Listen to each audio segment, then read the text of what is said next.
কমিটির ছেলেরা একবার চা পাঠাবে মঞ্চে। জোরে লা ইলাহা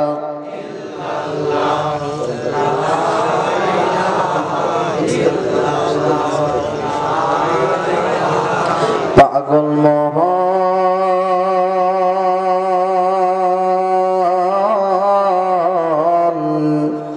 কার লাগিয়া তুমি কান্দো দিবারাতি পাগল মোহন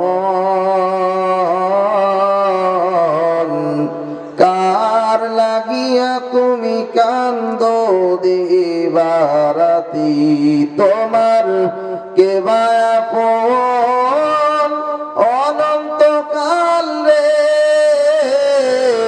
তোমার কে বায়াপন অনন্তকাল কারে বানাবা সাথী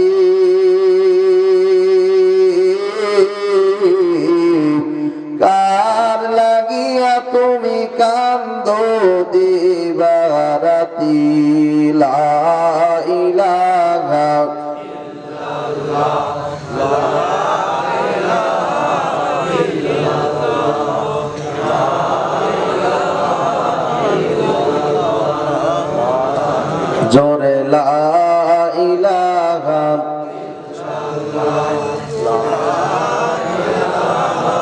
ইল্লাল্লাহ লা ইলাহা ইল্লাল্লাহু মুহাম্মাদুর রাসূলুল্লাহ সাল্লাল্লাহু আলাইহি ওয়াসাল্লাম। সম্মানিত ভাইরা আমার, বাচ্চা আমার, তাহলে আল্লাহ তাআলা বললেন, ও মুমিন বান্দা শোনো শোনো, তোমরা যদি নিজেদেরকে মুমিন দাবি করো এমনি এমনি কিন্তু মুমিন হওয়া যাবে না। তোমাদের 4টা গুণ থাকা লাগবে। এই 4টা গুণ যদি তোমাদের জীবনে থাকে তাহলেই তোমরা সফল হয়ে যাবা। কার কথা? জোরে বলেন কার কথা? চিল্লায় বলেন কার কথা? মুরব্বি মুরব্বি মুরব্বি কোথায় যাচ্ছেন বাবা? প্রসাদ করতে যাচ্ছেন? ও যান, মুরব্বি মানুষের মাফলারটা ঠিক যান যান যান। এক মুরব্বি যাচ্ছে, বললাম বাবা কোথায় যান? বলে প্রসাব করতে যাচ্ছে। বললাম হাতের লাইটটা রেখে যান। তো দাঁড়ায় এদিকে ওদিকে তাকাচ্ছে। বললাম চাচা কি হয়েছে? বলছে আমার ছেলের খোঁজ দিয়েছে, ওর কাছে দিয়ে যাবো, বাড়ি যাওয়ার সময় নিয়ে যাবো। তো কিছু কিছু মুরব্বি আসে, আসলেই তাদের বয়স হয়ে গেছে, প্রসাব পায়খানার কোনো কখন লাগে কখন আসে বুঝতে পারে না, ঠিক কিনা বলেন? বয়স হয়ে গেলে কিন্তু এটা নিয়ন্ত্রণে থাকে না ততক্ষণ। তো সম্মানিত ভাইরা আমার, এরকম মাছ থেকে ওঠা যাবে না। যদি কোনো যুবক পোলাপান উঠতে যায়, ওরে হাত ধরে বসে এখানে বসে রেখে দেবেন, ঠিক আছে? তাহলে বোনের কথা বললাম কয়টা? জোরে বলেন। আপনাদেরকে খারাপ লাগতেছে? আমি শেষ করে দেবো নাকি? না না, আমার চেহারা দেখে পছন্দ হচ্ছে না হয়তো, ভালো মানুষ, কিন্তু চেহারার সাথে কোরআনের সম্পর্ক কত কয় না। আমি কি আপনার সম্বন্ধ করতে আসছে নাকি যে এদিকে এলাকায় বিয়ে করবো? আমার চেহারা দেখেন, আমার এমনি আগে থেকে হয়ে গেছে ও বুড়ি বালি। কথা বোঝা যাচ্ছে? গুণের কথা বললাম কয়টা? আর ওদের বলেন কয়টা? 4টা। আমরা বললাম আল্লাহ নাম্বার 1 গুণ কি হওয়া লাগবে? আল্লাহ পাক রব্বুল আলামিন বললেন, আল্লাযীনা হুম ফি সালাতিহিম খাশিউন।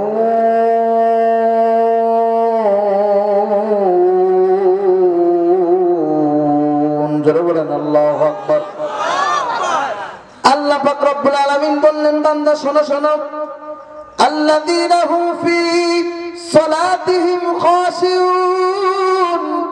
ও বান্দা শোনো, মুমিন বান্দাদের নাম্বার 1 গুণ হওয়া লাগবে, তারা নামাজ অতি ভদ্রতার সঙ্গে পড়বে, অত নম্রতার সঙ্গে পড়বে, নামাজ আদবের সাথে পড়বে। এই গুণ যার ভিতরে থাকবে সেই হচ্ছে আমি আল্লাহর কাছে সফল। যারা বলেন সুবহানাল্লাহ। কি পড়বে? নামাজ আদবের সাথে, ভদ্রতার সাথে, নম্রতার সাথে। এখানে অনেক মানুষ আছে মনে মনে বলতেছে হুজুর আমি তো নামাজই পড়ি না, তা আদব করতে দেখতেছে আছে না এরকম? নামাজে যায় না, আছে না? আচ্ছা, নামাজের কোয়ালিটি কিছু আছে, নামাজের কি আছে? কোয়ালিটি আছে। কিছু কিছু নামাজের কোয়ালিটি আপনাদেরকে আমি বলবো, একটু বলবো দেখবেন। কিছু কিছু মানুষ আছে নামাজে যায়, নামাজে গিয়ে ইমাম সাহেব যদি একটু তেলাওয়াত লম্বা করে, ধর কথার কথা ইমাম সাহেব পড়তেছে আলহামদুলিল্লাহি রাব্বিল আলামিন আর রহমানির রহিম মালিকি ইয়াউমিদ্দিন ইয়্যাকা না'বুদু ওয়া ইয়্যাকা নাস্তাঈন ইহদিনাস সিরাতাল মুস্তাকিম সিরাতাল লাযীনা আন'আমতা আলাইহিম গায়রিল মাগদুবি আলাইহিম ওয়ালাদ-দাল্লিন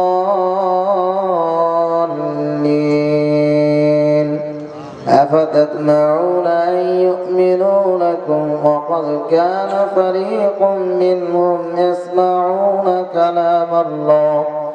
এইভাবে যখন ইমাম সাহেব ধীরে ধীরে নামাজ পড়াইতে লাগে, তখন কিছু কিছু মুসল্লি পিছন দিক দিয়ে সিগন্যাল দেয়, আছে না নাই? আছে না নাই? দেখা যাবে যে রোজার মাসে কথা কয় না। 3 দিন বাদ দি আমি একদিন তারাবি পড়াচ্ছি ধীরে ধীরে, কেননা তারাবি 8 রাকাত পড়েন না 20 রাকাত পড়েন এটা কিন্তু মেন বিষয় না, তারাবিটা আপনি কিভাবে পড়ছেন এটা হচ্ছে মূল বিষয়। আপনি নামাজ পড়তেছেন, নামাজের কিছু কিছু নিয়ম যদি ছুটে যায় নামাজ হবে না। আপনি 20 রাকাত নামাজ পড়ার খাতিরে আপনি তাড়াতাড়ি নামাজ পড়তে গিয়ে কোরআন তেলাওয়াত সহি হয় না, ও নামাজের কি কোনো মূল্য আছে? জোরে বলেন, মূল্য নেই। সম্মানিত ভাইরা আমার, আমি একদিন যখন ওইভাবে তারতিল সহকারে পড়তেছি, পিছন দিয়ে এক চাচা 8 রাকাত হয়ে যাওয়ার পরে বলতেছে হুজুর তুমি কি আমার বাস্তি দিবা? বিশ্বাস করেন আছে আমি বলছি কেন চাচা আমি কি করলাম? বলতে আমার মাজা তো আর থাকলো না। আমি বললাম চাচা আপনার যদি অসুবিধা হয় আপনি 8 রাকাত পড়ে চলে যান। বলছেন না আমি 20 রাকাত পড়ে যাবো, তুমি তাড়াতাড়ি পড়াও। আমি বললাম আপনার কথাই তো আমি নামাজ পড়াবো না, আমি আমার কথায় আমার আল্লাহ যেভাবে রাসূলকে নামাজ শিক্ষা দিয়েছেন আমি রাসূলের কথায় সেইভাবে নামাজ পড়বো। কতক্ষণ ঠিক কিনা? সম্মানিত ভাইরা আমার, দেখবেন এই সামনে রমাদান মাস আর একদিন পরেই তারাবি শুরু হয়ে যাবে। দেখবেন কিছু কিছু মুসল্লি শুরু করে দেবে, প্রথম 10 দিন ভালো যাবে, তারপরের থেকে ইমাম সাহেবকে খালি সিগন্যাল দেবে যে হুজুর একটু তাড়াতাড়ি, হুজুর একটু তাড়াতাড়ি করবেন, কালকে মাঠে যেতে হবে তো। আছে না নাই? আল্লাহ আমাদেরকে হেফাজত করুন, পড়ে না আমিন। আরো নামাজের কোয়ালিটি আছে। কিছু কিছু মুসল্লি এমন আছে আমি নিজে চোখে দেখেছি, সুন্নত নামাজ পড়তে গিয়ে নামাজ তখন দাঁড়ায়, নামাজে যখন দাঁড়ায় তখন মসজিদের ঘড়ির দিকে তাকায় যে জামাতের সময়ের আগে নামাজ পড়তে হবে, জামাতের বাকি আছে আর 1 মিনিট কি 2 মিনিট। ও চিন্তা করে যে 1 মিনিটের ভিতরে আমার নামাজ শেষ করা লাগবে, ঘড়ি দেখে এরকম করে করে। আছে না নাই? কত বলে?